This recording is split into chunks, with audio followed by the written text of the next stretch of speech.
ሰላም ሰላም ውድና የተከበራችሁ የቻናሌ ቤተሰቦች እንደምን አላችሁልኝ? እኔ ደህና ነኝ። በዛሬ ቪዲዮአችን ላይ እንግዲህ ተምብኔሉ ላይ ወይም ታይትሉ ላይ እንደተመለከታችሁት ካናዳ ወርክ ቪዛ እንዴት አድርገን አፕላይ ማድረግ እንደምንችል የማሳያችሁ ይሆናል።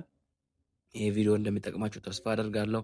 ለዚህ ቻናል አዲስ የሆናችሁ ሰዎች ሰብስክራይብ ማድረጋችሁ እንዳረሱ፣ ቪዲዮን ላይክ አድርጋችሁ ጀምሩት። ወደ ቪዲዮአችን በመጀመሪያ ካናዳ ጆብ ሰርች የሚል አፕ አለ። እሱን አፕ ከፕሌይ ስቶር ላይ ታወርዳላችሁ። ፕሌይ ስቶር ደግሞ መግባት ከደበራችሁ ቀጥታ እኔ ቴሌግራም ቻናል ላይ አስቀምጥላችኋለሁ። የቴሌግራም ቻናል ሊንኩ ታች ዲስክሪፕሽን ላይ አስቀምጥላችኋለሁ። አፑን ካወረዳችሁ በኋላ ቀጥታ ወደ አፑ ትገባላችሁ። አፑ ይሄኛው ነው። አፑ ውስጥ ትገባላችሁ። ከዛ እንግዲህ እዚህ ጋር እንደምታዩት ብዙ አይነት ስራዎች ያመጣላችኋል። ኮንስትራክሽን ወርክ አለ፣ ቱል ዲዛይነር አለ፣ አውቶሞቲቭ ሰርቪስ ቴክኒካል አለ፣ የተለያዩ ብዙ አይነት ስራዎች አሉ። ኮንስትራክሽን አለ፣ ሆም ቺልድ ኬር ፕሮቫይድ አለ።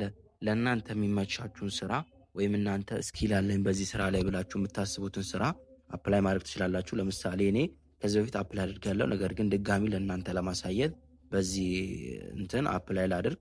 ለምሳሌ ሆም ቺልድ ኬር እንደ ፕሮቫይድ የሚለውን ለሙከራ ለእናንተ ለማሳየት አፕላይ እናድርግ። እዚች ጋር እንደምታዩት እንግዲህ አፕላይ የምትላለች እሷን አንዴ እነካለን።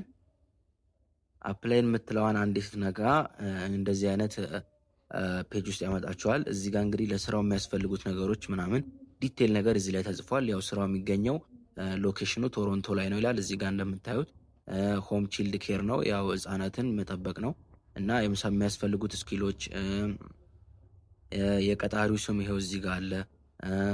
የሚሰራው ስራ የት እንደሚሰራ እዚህ ጋር ሆም ቺልድ ይላል። በሰዓት $20 ከ85 ሳንቲም በሰዓት ውስጥ ይከፍላቸዋል። በሳምንት እንግዲህ ከ30 እስከ 40 ሰዓት ነው የምትሰሩት። ይሄ በጣም ትንሽ ነው፣ ፉል ታይም ነው።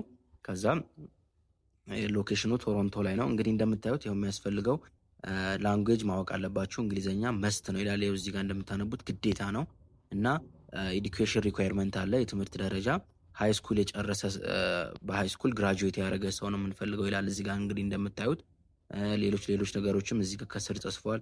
ኤክስፒሪየንሱን አለ፣ ብዙ ነገሮች እዚህ ስር ተጽፈዋል። እናንተ እንግዲህ እነዚህ ነገሮች ታነቡና ይሄ ነገር ከእናንተ ጋር የሚሄድ ከሆነ ሙሉ ዲቴሉን ታነቡና ከእናንተ ጋር የሚሄድ ከሆነ እዚች ጋር እንግዲህ ወደታች ከወረዳችሁ በኋላ ሾሞር የምትላለች እሷን አንዴ ክሊክ ስታደርጉ እንግዲህ እዚህ ጋር ሴንድ ሪዝም ናው የሚለው አለ።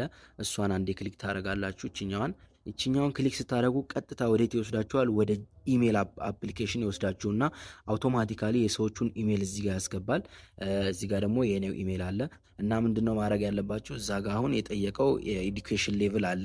የኤዱኬሽን ሌቭሉ ሃይስኩል ግራጁዌት ያደረገ ነው የሚለው። ስለዚህ የሃይስኩል ሰርቲፊኬታችሁ ያስፈልጋችኋል። የሃይስኩል ሰርቲፊኬት እና ሲቪ መጻፍ አለባችሁ። ሲቪ እኔ የተጻፈ ጽፌ ያዘጋጀው ሲቪ አለኝ። ነገር ግን እናንተ ሲቪ መጻፍ አለባችሁ። ሲቪ ደግሞ ካልጻፋችሁ ወይም እንዴት እንደሚጻፍ ማወቅ ከፈለጋችሁ ኮሜንት ስራ አስቀምጡልኝ። በቀጣይ ቪዲዮ ሰፋ አድርጌ እንዴት ሲቪ መጻፍ እንደምንችል የማሳያችሁ ይሆናል። ነገር ግን አሁን እናንተ ለማሳየት ስለሆነ የጻፍኩት ያዘጋጀው ሲቪ አለ። ሲቪ እና ፋይል አለኝ።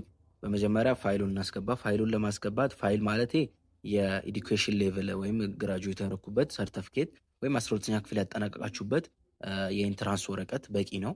ስለዚህ እሱን እንልክላቸዋለን ማለት ነው። እዚች ጋር የአታች ምልክት አለች፣ እሷን አንዴ እንካለን። ከዛ እዚህ ጋር ፋይል የሚል አለ። ፋይል የሚል ውስጥ ከገባን በኋላ እንግዲህ ወደ ፋይል ማናጀራችሁ ያስቀመጣችኋል። ስለዚህ ዶክሜንታችሁ ታስገባላችሁ። ይሄው የተዘጋጀ ፒዲኤፍ ዶክሜንት አለኝ እስካን ያስደረግኩት። ስለዚህ እዚህ ጋር አታች አድርጎልኛል። ቀጣይ ምንድነው የማስገባው? ሲቪ ነው የተጻፈው ሲቪ አለ። እሱን ኮፒ አድርጌያለሁ። እዚህ ጋር አምጥቼ ፔስት አደርጋለሁ። እንግዲህ ይኸው ስሜን ሙሉ ነገሬን ጽፌያለሁ። እዚህ ጋር ከስራው ጋር ሲቪ ስጽፉ ስራውን አንብቡና እዛ አፕሊኬሽኑ ላይ የሚያስፈልገው ሪኳየርመንት አንብቡና በሪኳየርመንቱ መሰረት ነው መጻፍ ያለባችሁ።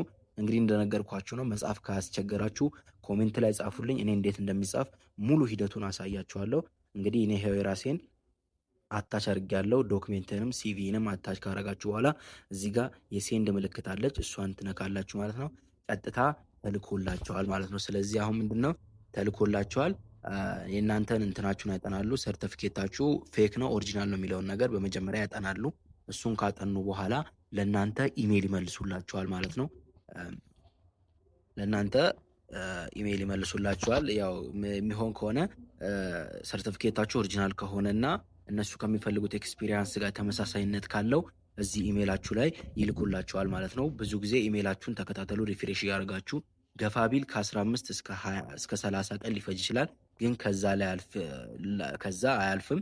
እንግዲህ ይሄን ይመስላል ማለት ነው ቪዲዮአችን። ሁላችሁም አፕላይ አድርጉ። የሚያስቸግራችሁ ነገር ካለ ኮሜንት ላይ ጻፉልኝ። በቀጣይ ቪዲዮ ሰፋ አድርጌ እሰራለሁ።